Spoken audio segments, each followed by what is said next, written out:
আসসালামু আলাইকুম রহমতুল্লাহ। নাহমাদুহু ওয়া নুসাল্লিমু ওয়া নুসাল্লি আলা রাসূলিহিল কারীম, আম্মা বা'দ। সম্মানিত হাজিরিন, গুরুত্বপূর্ণ একটি বিষয় নিয়ে আপনাদের সামনে হাজির হয়েছি। যে বিষয়টি নিয়ে ইদানিং সোশ্যাল মিডিয়াতে খুব বেশি তর্ক বিতর্ক চলছে। আসলে আমি, আপনি বা সকলেই তর্ক বিতর্ক করে এটার কোনোদিন সমাধান আনা যাবে না। আমাদের সমাধানের জন্য যেতে হবে কোথায়? আল্লাহর কালামে পাকে কি বলে দেখতে হবে, এবং আল্লাহ রাসূল সাল্লাল্লাহু তাআলা আলাইহি ওয়াসাল্লামের পবিত্র হাদিসে মুবারাকার মধ্যে কি বলে দেখতে হবে। আসুন দেখে নিই আল্লাহর কালামে পাকের মধ্যে যারা নবী হয়ে নির্বাচিত হয়েছে। আমার নবী তো শ্রেষ্ঠ নবী, রাহমাতাল লিল আলামিন নবী, শফিউল মুজনিবিন নবী, উনি তো তুলনাহীন নবী।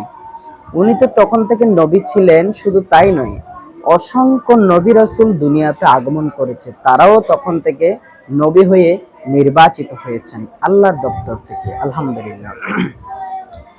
এর প্রমাণ হচ্ছে আল্লাহর কালামে পাক। শুধু তাই নয়, যত নবী এসেছে এক নবীর মুজিজা এক নবীকে দেওয়া হয়নি।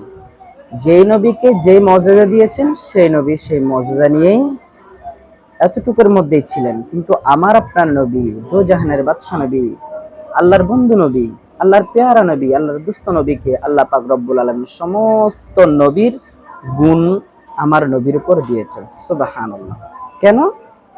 আমরা যদি আল্লাহর কালামে পাক যদি একটু দেখি, হযরতে ঈসা আলাইহিস সালাম যখন দুনিয়াতে আগমন করেছেন, ওনার কোনো বাবা ছিলেন না। উনি আল্লাহর রহমতেই হযরতে মারিয়াম আলাইহিস সালামের পবিত্র নসলের মাধ্যমে দুনিয়াতে এসেছেন। আপনি এই সূরাটা পাবেন কোথায়? সূরাটি রয়েছে 16 নাম্বার পারা। 16 নাম্বার পারা, যে আয়াতটি আমি তেলাওয়াত করব, এই আয়াতটি হচ্ছে 16 নাম্বার পারার 6 নাম্বার পৃষ্ঠা, সূরা মারিয়াম শরীফের 30 নাম্বার আয়াত। আল্লাহ পাক রব্বুল আলামিন ঈসা আলাইহিস সালামকে শিখিয়ে দিচ্ছেন, যখন ঈসা আলাইহিস সালাম দুনিয়াতে মাত্রই আগমন করেছে, শুভ আগমন করেছে, সকলে ধিক্কার দিতে লাগলো যে ঈসা আলাইহিস সালামের কোনো বাবা নেই, কিভাবে উনি দুনিয়াতে আসলেন। তখন ঈসা আলাইহিস সালাম বলতে লাগলেন, ইন্নী আব্দুল্লাহ, আমি আল্লাহর বান্দা। শুধু তাই নয়, ইনি বলছেন আতানিয়াল কিতাব, আল্লাহ পাক রব্বুল আলামিন আমাকে কিতাব দান করেছে।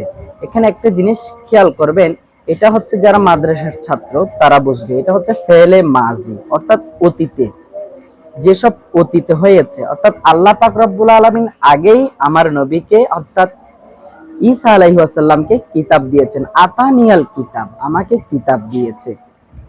ইন্নী আব্দুল্লাহ, আমি আল্লাহর বান্দা, আমাকে কিতাব দিয়েছেন আল্লাহ পাক রব্বুল আলামিন।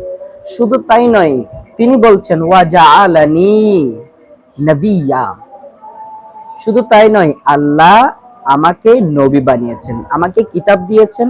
আমি আল্লাহর বান্দা, আমাকে কিতাব দিয়েছেন এবং আমাকে নবী বানিয়েছেন। আতানিয়াল কিতাব এবং ওয়া জাআলানি, এই দুটোটা হচ্ছে ফেলে মাজি, অর্থাৎ অতীতের কথা, অতীত বোঝাতে এখানে এসেছে ফেলে মাজি, অর্থাৎ অতীত, অর্থাৎ তিনি তখন থেকে নবী ছিলেন। মায়ের পেট থেকে আমি নবী হয়ে দুনিয়াতে এসেছি। তাহলে ঈসা আলাইহিস সালাম যদি দুনিয়াতে নবী হয়ে আসে, তিনি তখনও নবী ছিলেন, তো আমার আপনার নবী রাহমাতাল লিল আলামিন নবী তো তার চেয়ে অনেক ঊর্ধ্বে, ওনার স্থান তার চেয়ে অনেক ঊর্ধ্বে। শুধু তাই নয়, আল্লাহ আসমানের মধ্যে একটি মজলিস করেছেন, সমস্ত নবীগণ থেকে অঙ্গীকার নিয়েছেন যে তোমাদের সকলকে আমি নবী বানিয়ে দুনিয়াতে পাঠাবো, এবং ওই সময় যদি মুহাম্মদ সাল্লাল্লাহু তাআলা আলাইহি ওয়াসাল্লাম দুনিয়াতে চলে আসে, তাহলে তোমরা তার উপর ঈমান আনবে। তাহলে বোঝা যায় ঈসা আলাইহিস সালাম নয়, সমস্ত নবীর চেয়ে সর্বশ্রেষ্ঠ হচ্ছে আমার নবীর স্থান। তো ঈসা আলাইহিস সালাম যদি ছোট থেকে শিশুকালে যদি বলতে পারে আমি নবী, দুনিয়াতে মাত্র ভূমিষ্ঠ হয়েছে, আল্লাহ আমাকে কিতাব দিয়েছে, আমি নবী হয়ে দুনিয়াতে এসেছি, তাহলে বোঝা যায় আমার নবী তো ঈসা আলাইহিস সালামের চেয়ে আরো অনেক বেশি উত্তম। তাহলে আমার নবী কি তখনও নবী ছিলেন না? কারণ প্রশ্ন আসতে পারে, ঈসা আলাইহিস সালাম দুনিয়াতে আসার সাথে সাথে নিজেদের নবী হিসেবে প্রকাশ করেছে, কিন্তু আমার আপনার নবী কেন 40 বছর পরে নবীকে নিজেকে প্রকাশ করেছেন? দেখুন, সমস্ত নবীর মতো আমার আপনার নবী নয়। আমার আপনার নবীর স্ট্যাটাস, স্থান সমস্ত নবীর চেয়ে ঊর্ধ্বে। ওনার কাজকর্ম হবে অন্যান্য নবীর চেয়ে আলাদা। এখন আমার নবী কেন বলেননি? আল্লাহ পাক রব্বুল আলামিন 22 নম্বর পারার 3 নং পৃষ্ঠার মধ্যে সূরা আহজাবের 46 নম্বর আয়াতের মধ্যে আল্লাহ বলছেন, দায়ান ইলাল্লাহ, আমার রসুলকে বলছেন আপনি আমার দিকে, ইসলামের দিকে, আমি রব্বুল আলামিনের দিকে সকলকে আহ্বান করবেন। বেইজনিহি, কিসের মাধ্যমে? আমি রব্বুল আলামিনের অনুমতির মাধ্যমে। তাহলে আল্লাহ যতদিন অনুমতি দেননি ততদিন আমার নবী নিজের নবুয়ত প্রকাশ করেননি। আল্লাহ যখন থেকে অনুমতি দিয়েছেন তখন থেকে আমার আপনার নবী রাহমাতাল লিল আলামিন নবী নিজের নবুয়ত প্রকাশ করেছেন। সুবহানাল্লাহ। শুধু তাই নয়, হাদিসে মুবারাকার মধ্যে আমার নবী বলছেন, কুনতু নবিয়ান ওয়া আদামা বাইনা ওয়া মা ওয়া তিন। শুধু তাই নয়, আদম আলাইহি ওয়াসাল্লামকে যখন সৃষ্টি করা হয়নি, তিনি যখন মাটি পানি ছিলেন, তখনও আল্লাহ আমাকে নবী বানিয়ে নবীর মর্যাদা দিয়ে সৃষ্টি করে রেখেছেন। সুবহানাল্লাহ।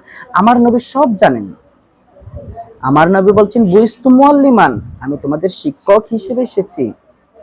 আনা মদিনাতুল ইলম, সমস্ত কিছুর জ্ঞান আল্লাহ পাক রব্বুল আলামিন আমি নবীকে দান করেছে। সুবহানাল্লাহ। শুধু তাই নয়, আর রহমান আল্লামাল কোরআন খালাকাল ইনসান ওয়াল্লামাহুল বায়ান।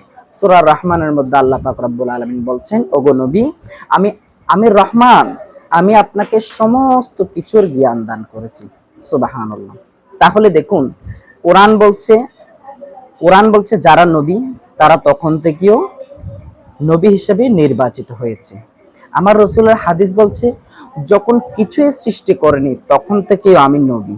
শুধু তাই নয়, হাদিসে কুদসির মধ্যে এসেছে, লাউলাকা খালাকতুল আফলাক, ওগো নবী, আমি আপনাকে সৃষ্টি না করলে কিছুই সৃষ্টি করতাম না। হাদিসে কুদসি, এটা বুখারীর চেয়ে উপরে।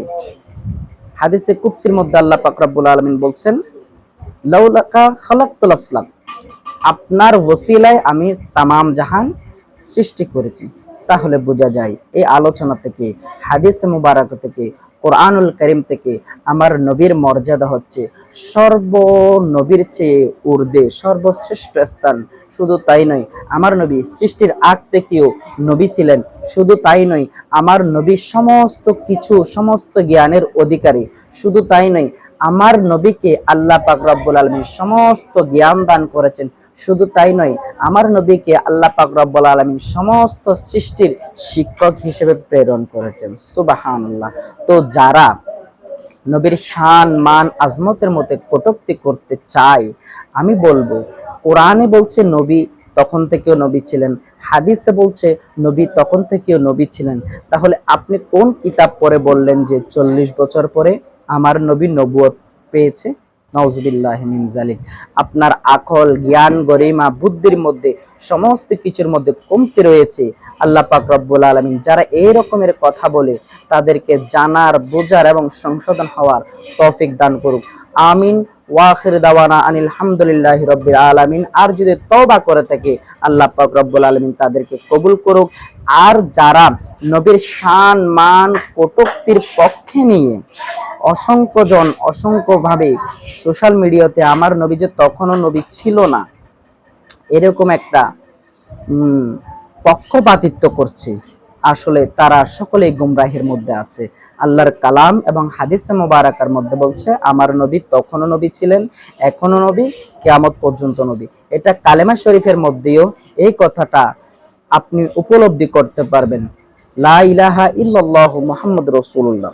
সমস্ত নবী যারা ছিলেন তাদের নবুয়ত ছিল, অর্থাৎ তাদের কালেমা ছিল, তারা যতদিন ছিল ততদিন। কিন্তু আমার নবীর কালেমা সৃষ্টি থেকেও যেমন, সৃষ্টির পরেও তেমন, এখনো তেমন, কিয়ামত পর্যন্ত তেমন।